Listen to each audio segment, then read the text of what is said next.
سيد عروة أبوي وما عبد الله بن عمرو بن العاص رضي الله عنهما توي چې رسول الله صلی الله علیه وسلم هغه سخت تکلیف دې خبر راوخیا چې رسول الله ته سخت تکلیف رسیدلی او مشرکان ورته رسول اخبرني بأشد شيء صنعه برسول الله صلى الله عليه وسلم صنع المشركون برسول الله ويا سخت خبره خاطره فرته بیان کا چې مشرکانو د الله په حبيب باندې کوم کار کړی وي ډېر تکلیف دې شی راته بیان کا ازیت رسول کی خبره عبد الله بن عمرو بن العاص رضي الله عنهما فرمایي ويورث رسول الله صلى الله عليه وسلم لګیا او كعبه شريفه المنس كبي بينما كان رسول الله صلى الله عليه وسلم يصلي الى الكعبه كعبه المنس كبي يا الله عز وجل عبادت كبي وركوع سجده للقوتا ودي وقت اذ اقبل عليه عقبه ابن ابي معيط لعنه الله عليه عقبه ابن ابي معيط راغي فاخذه بمنكبه والمنجوب عنده غيره ولو او رايك كذو او صادر چکوندا دیغه په گردن کې ورواچولو او ټینګ کړو او داسې سخت شکل باندې راکاږلو لکه شای چې زناور راکاږي تر دې پورې چې رسول الله صلی الله علیه وسلم سترګې مبارکې رډې رډې راووتلې زما ورونو دا وایي سخته خاطره وه چې په مسلمانانو باندې تېرېدله او په محمد رسول الله صلی الله علیه وسلم باندې تېره شوله عقبه بن ابي معيط د رسول الله یو ده حیثیت یې ټیټ ده د الله د رسول نه نسل نه زیات ده نه حسب زیات ده نه اخلاق زیات دي نه کردار زیات ده دا د الله حبیب لمونځ کوي او دا ظالم یې رانیسي او په غاړه کې ورته څادر وراچوي او راکاږي څوک یې د پوښتنې نشته دا وایي ډېر سخت منظر و په صحابه کرامو باندې په رسول الله صلی الله علیه وسلم باندې دا ټول د څه دپاره زما ورونو دې دپاره چې ما ورته لا اله الا الله ووایو دې دپاره چې ما ورته ښکلي شو په دین باندې ښایسته شو موحدین شو مؤمنان شو او ما ورته جنتیان شو د جنت الفردوس هغه رتبې ما ورته الله عز وجل راکړي دې دپاره زما رسول الله صلی الله علیه وسلم عبد الله بن مسعود رضی الله عنه حدیث ده یو ورځ رسول الله صلی الله علیه وسلم کعبې ته په سجده باندې پروت ده رب العالمین په سر په سجده ده وحوله ناس او چارچاپیر د لوی بدماشان متکبرین دا مغرور او ظالم او مشرکین دا خلق مترناس دي ابو جهل فتوه و شیبه و ولید ربیعه امیه او شاید صحابه کرام مظلومین به هم ناس دي ځکه کعبه ده په دې وخت کې ارجاء د یو بل روایت عقبه ابن ابي معيط همدغه لعنتي عقبه ابن ابي معيط راځي او د سره د یو مردار لره یو کلمې دي ورسره خوشیان او سپې ورسره دي یو مردار دی او ځناور مردار شوی ده د هغه لره یو کلمې یا یې د حلالې نه راخیستې دي او رسول الله صلی الله علیه وسلم ته یې راوړل او پاس یې د رسول الله صلی الله علیه وسلم په مبارکه شا باندې ورکېښودل په داسې حالت کې چې رسول الله صلی الله علیه وسلم سر په سجده د رب العالمین ته دا ګندونه دا مردارګي او دا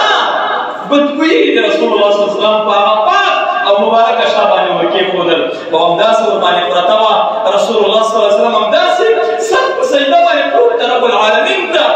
لمونځ کوي ذکر اذکار کوي سر نه اوچتوي چې څه کیسه ده تر هغه وخته پورې دا ګندګي د رسول الله په ملا باندې پرته ده چې فاطمه الزهرا د رسول الله صلی الله علیه وسلم لختې جګر کشره لور کشره ماشومه راځي او د خپل اباجان د شا مبارکې نه دا ګندګي لرې کوي او په خپله تنکۍ او معصومه ژبه باندې دې ظالمانو ته به دعا کوي چې الله موږ تباه او برباد کړه ولې زما د پلار سره دې ستاسو دا سلوک ولې داسې ده تاسو ته څه ویلي دي څه مشکل ده څه تکلیف او څه ضرر درته رسولی ده زما ورونو دا ټول د څه دپاره د دې دپاره چې ما ورته مؤمنان پاتې شو ما ورته د کلمې توحید والا جوړ شو ما ورته جنتیان شو هغه د الله حبیب و هغه الله نازولی و دا هر څه برداشت کوي د دې دپاره د دې دین توحید لا اله الا الله دپاره برداشت کوي زما ورونو دا دین په داسې شکل رارسېدلی دی، دا په داسې شکل رارسېدلی زموږ عائشة رضی الله عنها رسول الله صلی الله علیه وسلم ته فرمایي ای د الله رسوله د ستا په زندګي کې د ټولو نه زیات تکلیف دې شی د احد د غزا نه وروسته په هغه احد غزا کې چې د ستا لښتې جګر د ستا د زړه سر سید الشهداء حمزه رضی الله عنه شهید شوی ده، مسله یې شوې ده، پوزې او غوږونه ورنه پرې شوي دي، د بدن اندامونه یې کټ شوي دي او څو ځای لګېدلی ده. هغه د الله د رسول زمری د رسول الله دفاع کوونکی هغه شجاع او بهادر او قهرمان تره هغه شهید شوی ده. د رسول الله خپل غاښونه مبارک شهیدان شوي دي، تندی مبارک یې مات شوی ده، وینې ورباندې را روانې دي، قدمونه یې په وینو باندې سره دي او اویا نفره ملګري یې شهیدان دي. ابو سفیان او دا نور چې په هغه وخت کې اسلام نه و راوړی د بدماشي پیغامونه ورته ورکوي چې دا انتقام ده، سخته ورځ وه. ای د الله رسوله د دې ورځې نه بله ورځ هم درباندې سخته تېره شوې ده او که نه؟ د الله رسول صلی الله علیه وسلم ورته فرمایي ای عایشې ته څه خبره یې؟ ما د ستا د قوم نه څومره تکلیفونه لیدلي دي، دا وړه خبره ده. د احد د غزا د ورځې تکلیفونه د ستا د قوم نه لقیت من قومک ما لقیت، د ستا د قوم نه مې ډېر څه لیدلي دي، خو ټولو کې سخته ورځ په ما باندې هغه وه. رسول الله فرمایي په دې وخت کې ابو طالب هم وفات شوی ده. خدیجة الکبرى رضی الله عنها د رسول الله صلی الله علیه وسلم سنجیده او ډېره هوښیاره زیرکه د رسول الله تسلي ته ولاړ، دا بیبي هم وفات شوې ده. په داسې حالت کې قریشو دوی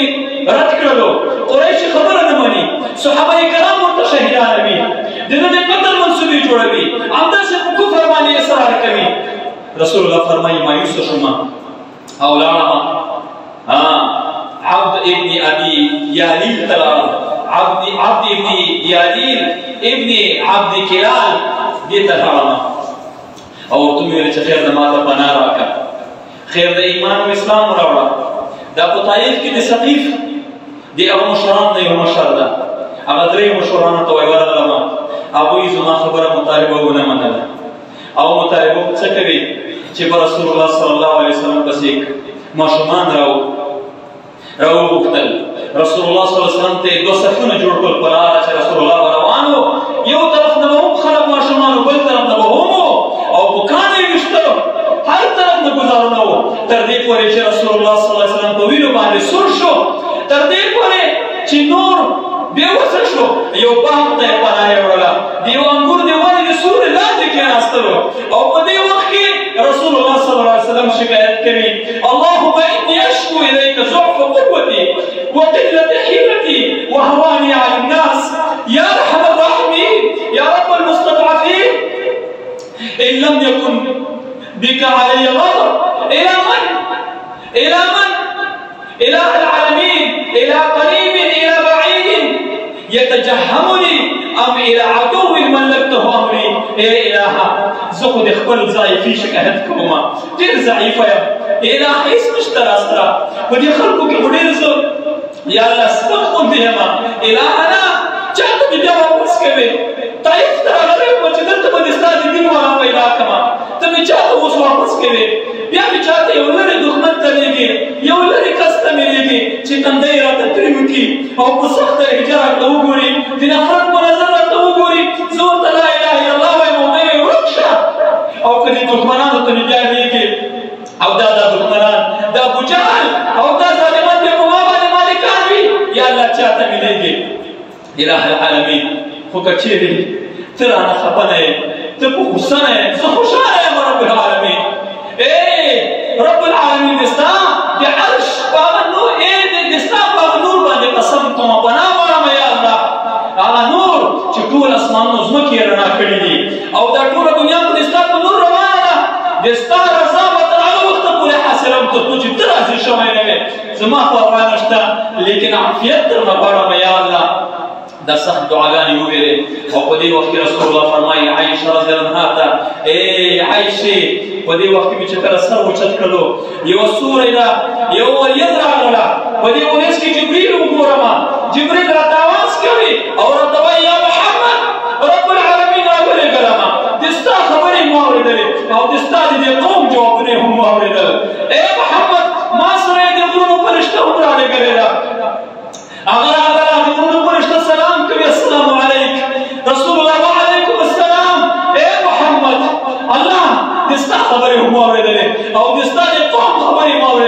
او دا ټول حالات ولیدل.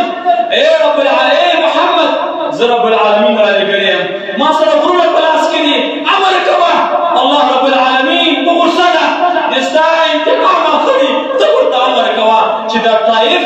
زه په دوه غرونو رامنځ کې چخڼي کړمه، تباه او برباد یې کړم. رسول الله صلی الله علیه وسلم